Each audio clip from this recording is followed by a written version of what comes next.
मन मंदिरा गजर भक्तीचा.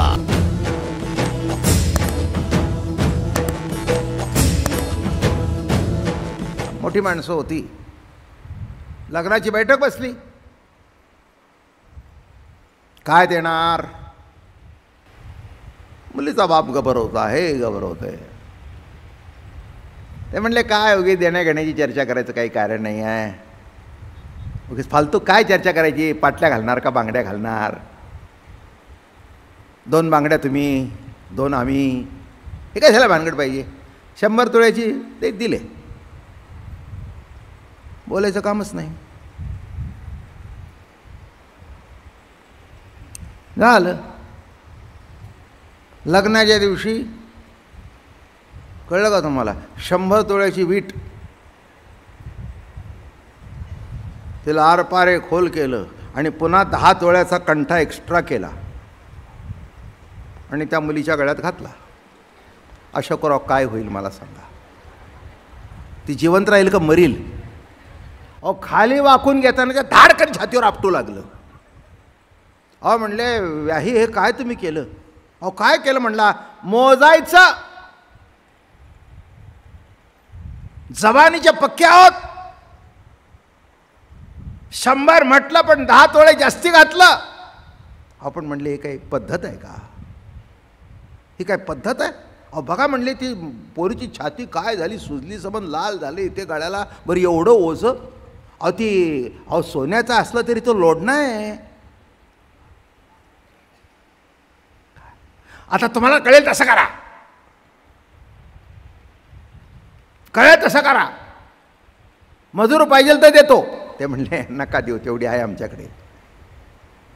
मग तुम्हाला काय सांगू? हो हो हो हो हो 15 तोळ्याच्या बांगड्या काय, 15 तोळ्याच्या पाटल्या काय, गोट काय, हो हो हो हो हो हो, चपले हार काय, जोडे हार काय. अरे सॉरी, काय चुकलं माझं? नाही ना चुकलं? नाही मला सांगा, चपले हार असेल तर जोडे हार असायलाच पाहिजे. कारण प्रत्येक लग्नात किती जरी दिलं तरी बरं वाटत नाही, हा जोडा हार असतोच. काय मग काय तुम्हाला सांगू, ती नवरी कोल्हापुरी साज काय, ओ हो हो हो हो हो हो हो हो, हां गोप काय, मूद काय, सरी चिताक बोहरी. नाथाने वर्णन केलंय.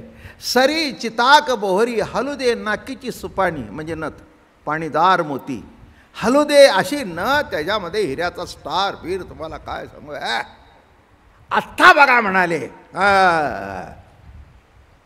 पाहुणं, तुमचं 100 ना आता आमचं बघा. असं आहे वय म्हणले. त्यातलं आम्हाला कुठे कळतंय? नाही कळलं. तसं भेद झाला म्हणजे भेद झाला नाही. पाहुणं कळलं का तुम्हाला? याच्यात सोनं कमी झालं नाही, उठलं खुलून दिसलं. सोनं कसं दिसलं? खुलून दिसलं, बघण्यासारखं. अहो विटीत काय बघायचं आहे? तसं स्वरूप आहे ठीक आहे, पण ते जेव्हा रूपावर येतं तेव्हा त्याचा आनंद भोगणं ही काही अलौकिक अवस्था आहे. म्हणून जेवढा भेद जास्ती, जेवढा द्वैत जास्ती, तेवढा आनंद. मग प्रत्येक मुलगी बघू बघू डिझाईन बघू. आता ते असं कोणी होतं का? वीट बघू. आता वीट काय बघायची? बघून बघून वीट आला काय? मग ते डिझाईनचे प्रत्येक मुलगी अरे वा छानच आहे, मला सुद्धा आता सांगायला पाहिजे ह्यानं असं करायचं. तिचा नवरा करून देणार नसतो, पण समोर असंच म्हणायचं असतं. बायका महा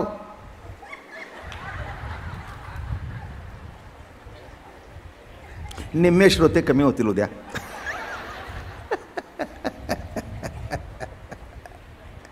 काय गंमत आहे,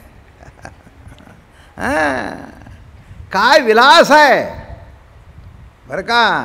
हां पायातली जोडवी काय, चाळ काय, अरे बास बेणीला असे लांब लचक. आता कुठे घालणार रे? एवढं असतं त्याला, कुठे काय.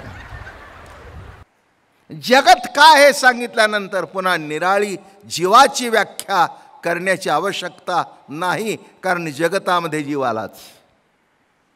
आणि म्हणून सत्य काय, मिथ्या काय हे सगळं संपलं.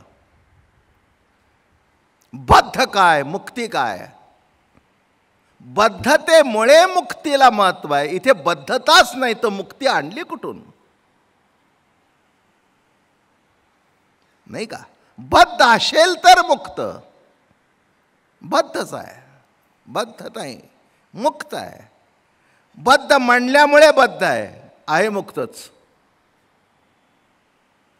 आपण म्हणतो आमचा पोरगा मुलाबाळा जीव अडकलाय. चुकीचे बोलताय. तुमचा अडकलाय, त्यांचा नाही अडकला. बद्ध तुम्ही आहात. आणि ज्याने सोडून दिलं तो मुक्त आहे. म्हणून ही कल्पना आहे बद्ध मुक्ततेची. मुळीच मुख्य नाही बद्धता, ते तर कैची आणली मुक्तता. ज्ञानोबा अमृतानुभवात प्रश्न विचारतात. मुळीच मुख्य नाही बद्धता, ते तर कैची आणली मुक्तता. त्याप्रमाणे बद्धतेच्या दृष्टीने मुक्तता ही श्रेष्ठ आहे. पण मूळ स्वरूपाच्या ठिकाणी कुणीच कुठे अडकलेलं नाही. कुणीच कुठे अडकलेलं नाही आणि कुणी कोणाला अडकवू शकत नाही. जडभरत राजा आणि रघुगण. तेव्हा जडभरत राजा आणि असाच भटकत होता, राजवाड्याच्या बाहेर बसला होता. त्या दिवशी राजाच्या मेण्याला, पालखीला एक भोई कमी होता. जरा अंगाने चांगले होते जडभरत. ते म्हणले आज एक आला. तर त्या ते बसलाय ते घे नाही म्हणलं, त्याला उठवा. त्यांनी खांदी दिली. ते असे चालू लागलं. काय रे म्हणले, आज पालखी नीट चालत नाही? ते तिघजण घाबरलेले होते. ते म्हणले सरकार आम्ही नीट चालतोय, पण तो नवीन आलाय तो चालत नाही.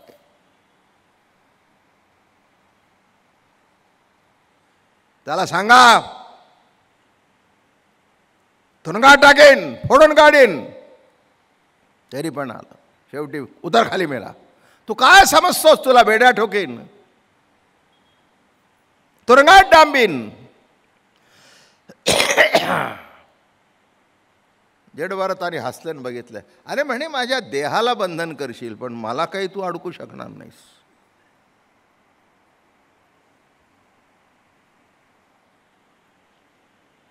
राजा एकदम चकित झाला. निराळी भाषा आहे. तू माझ्या देहाला पायाला बेड्या मारशील, पण मला नाही. मी नित्य मुक्त आहे, नित्य मुक्त आहे. म्हणून जडभरत राजा आहे मी, खरा राजा आहे मी. खरा राजा आहे, कोणात अडकलेलो नाही. मी तुम्हाला सांगू का, संत राजे का कोणात अडकलेले नाहीत. गाढवावरून मिळून काढली तरी अडकले नाहीत. विमानातून बसून वैकुंठाला गेले तरी अडकले नाहीत. नाही का?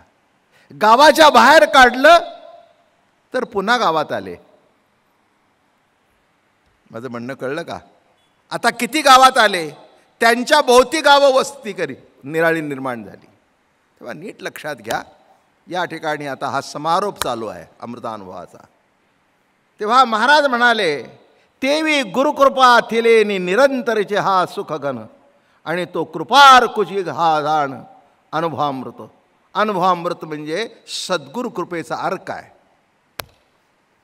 हात ठेविला मस्तकी देवोनी प्रसाद केले सुखी. सद्गुरूंनी कृपा केल्याशिवाय हे ज्ञान प्रगट होत नाही. असतंच, फक्त प्रगट व्हावं लागतं. मोटके गुरुमुखे उदय जत दिसे, एरवी हृदय स्वयंभूचे असे. प्रत्यक्ष फावो लागे तैसे अपैसयाची. आहेच मोटके गुरुमुखे उदय जत दिसे, एरवी स्वयंभूची असे. दिसे आणि असे काय शब्द आहे? कोण शब्दावर जोर आहे? प्रगट झाल्यासारखं दिसतं. कालचा दृष्टांत, सूर्य उगवल्यासारखा दिसतो, पण पुढच्या प्रश्नाचं उत्तर केव्हा मावळला होता? फक्त प्रदक्षिणा चालू होती. बरोबर आहे ना? तसं या ठिकाणी महाराज म्हणाले, बद्धतेकडून मुक्ततेची कल्पना बाकी काही तिथे काही विशेष आहे अशातला भाग नाही आहे. हा प्रकाशता तरणी सुख तेची परी चढे दुनी एवं दाविली येथेची श्रवणी सादरता ऐसी. मन मंदिरा गजर भक्तीचा.